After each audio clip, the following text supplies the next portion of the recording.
Private militia তৈরি করার জন্য আসিফ মাহমুদ সজীব ভুঁইয়া 20 অক্টোবর অফিসিয়ালি ঘোষণা দিয়েছিলেন তিনি আগ্নেয়াস্ত্র প্রশিক্ষণের ব্যবস্থা করবেন কিছু তরুণের। যুব ও ক্রীড়া মন্ত্রণালয়কে ব্যবহার করে এবং ওই মন্ত্রণালয়ের বাজেট ব্যবহার করে তিনি আগ্নেয়াস্ত্র প্রশিক্ষণের ব্যবস্থা করবেন। সেই তরুণগুলো কারা? পরিচয় এক্সপোজড হয়েছে আজ পর্যন্ত? কোন গ্রামের, কোন পাড়ার, কোন ছেলে আজ পর্যন্ত কি পরিচয় এক্সপোজ করেছে? করে নাই। কিন্তু ভেতরে ভেতরে ঠিকই প্রশিক্ষণ চলছিল। হ্যাঁ, বর্তমান সময়ে 13ই নভেম্বর যখন আওয়ামী লীগ প্রোগ্রাম ডাকলো, ঠিক সেই দিনই পুলিশের জরুরি তৎপরতা এবং জরুরি মিটিং, এবং সেই মিটিং এ উঠে এলো চাঞ্চল্যকর তথ্য।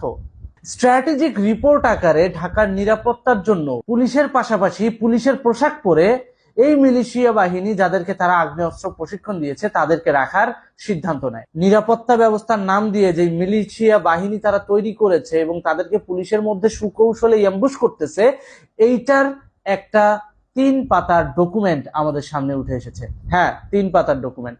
সেই 3 পাতার ডকুমেন্টের একটা অংশে লেখা আছে যে ওই সমস্ত মিলিশিয়া বাহিনীদেরকে পুলিশের পোশাক দেওয়া হবে, আইডি কার্ড দেওয়া হবে, সরঞ্জামাদি দেওয়া হবে।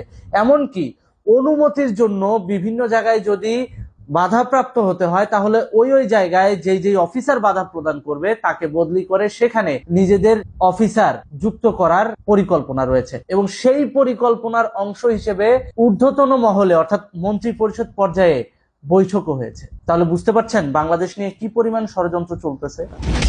পুলিশ প্রশাসনকে জিম্মি করে কিংবা পুলিশ প্রশাসনের মধ্যে নিজেদের মিলিশিয়া বাহিনীকে পুলিশের পোশাক পরে ঢুকিয়ে দিয়ে তারা গণহত্যা চালিয়ে যাবে, আর দোষ পড়বে কার? বাংলাদেশ পুলিশের। কেন?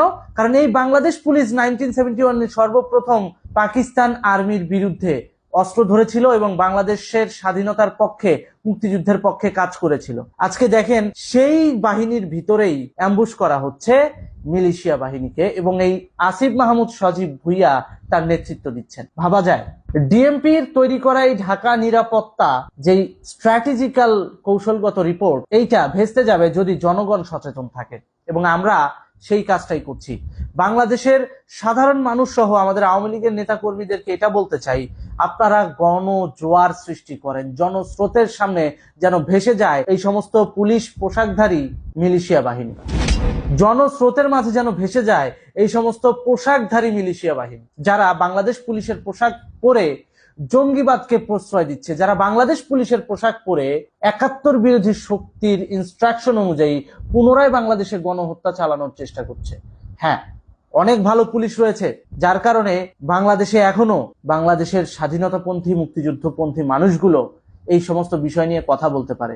সেই ভালো পুলিশগুলোর মারফতেই কিন্তু এই তথ্যটা সামনে এসেছে। এবং শুধু তাই নয়, এই যে ডিএমপি যে একটা কৌশলগত অবস্থানে নেমেছে এবং পুলিশের পোশাক পরিয়ে এই সমস্ত মিলিশিয়া বাহিনীকে যে 13ই নভেম্বর, 11ই নভেম্বর এবং 10ই নভেম্বর মাঠে নামানো হবে, শুধু তাই নয়, ভবিষ্যতে আওয়ামী লীগের যে কোনো প্রোগ্রামে, যে কোনো ধরপাকড়ে এদেরকে যে স্বার্থে রাখা হবে সেটার একটা পূর্ণাঙ্গ দালিলিক রিপোর্ট আপনাদের সামনে উপস্থাপন করছি। এই যে স্ক্রিনে দেখতে পাচ্ছেন স্ট্র্যাটেজিক্যাল রিপোর্ট, ঢাকাকে তারা 9টা সেক্টরে ভাগ করেছে। শুধু তাই নয়, যদি কোনো ডিসি, যদি কোনো এডিসি এটার ব্যাপারে প্রশ্ন তোলে বা বাধা দেয়, ইনস্ট্যান্ট তাদেরকে বদলি করে দিবে। এমনকি জেলা পর্যায়ের জেলা প্রশাসকরাও যদি বাধা দেয়, আসিফ মাহমুদ সজীব ভুঁইয়া সহ ঊর্ধ্বতন মন্ত্রী পরিষদ তথা উপদেষ্টা পরিষদ যারা মন্ত্রিত্ব চালায় বা মন্ত্রী পরিষদ চালায়, তাদের হস্তক্ষেপের মাধ্যমে, ইমিডিয়েট অ্যাকশনের মাধ্যমে এই সমস্ত জেলা প্রশাসকদেরকেও বদলি করার বিধান রাখা হয়েছে। এই অঘোষিত দালিলিক গোপনীয় রিপোর্টটা ফাঁস হয়ে যায় গতকাল, এবং ফাঁস হওয়ার সাথে সাথে আপনাদেরকে আমি কিন্তু এর আগের ভিডিওতে জানিয়ে দিয়েছিলাম যে পুলিশের একটা গোপন মিটিং কিন্তু হয়েছে রাজারবাগে। আজকে এই নথিতে আরেকটা জিনিস আপনারা খেয়াল করে দেখবেন, এই নথিতে উল্লেখ করা আছে যে গোপনীয় লিখিতভাবে প্রজ্ঞাপন প্রস্তুত রাখতে হবে। অর্থাৎ এই যে মিলিশিয়া বাহিনী যাদেরকে ওরা পুলিশের পোশাক পরে আওয়ামী নিধনে মাঠে নামাবে, এদের প্রত্যেকের অ্যাপয়েন্টমেন্ট লেটার থেকে শুরু করে গেজেট তালিকাভুক্ত করার সমস্ত প্রক্রিয়া আগে থেকে রেডি করা আছে। যদি তারা আওয়ামী লীগের এই জনজোয়ার প্রতিহত করতে পারে তাহলে সেটাকে তারা বিজয় হিসেবে কাউন্ট করবে এবং তার পরপরই গেজেট আকারে এদের নিয়োগ সম্পন্ন করবে।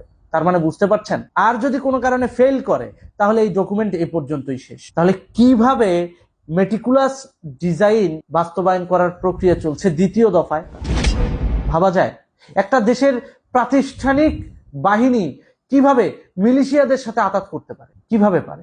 তাই পুলিশ ভাইদের প্রতি আহ্বান জানাবো, আপনার পাশের যে লোকটা এসআই, ওসি কিংবা এসি হিসেবে আছে বা এডিসি হিসেবে আছে, তাদের কথায় কাউকে হত্যা করার আগে যাচাই বাছাই করে নেবেন তিনি কোন মতাদর্শের এবং তার ব্যাকগ্রাউন্ড কি।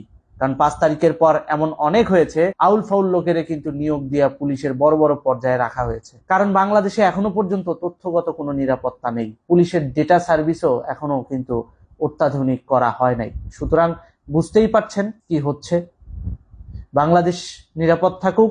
আগামী 13ই নভেম্বর সকল ষড়যন্ত্র উপেক্ষা করে বাংলাদেশ আওয়ামী লীগের বিজয় হোক, এটাই প্রত্যাশা। ধন্যবাদ।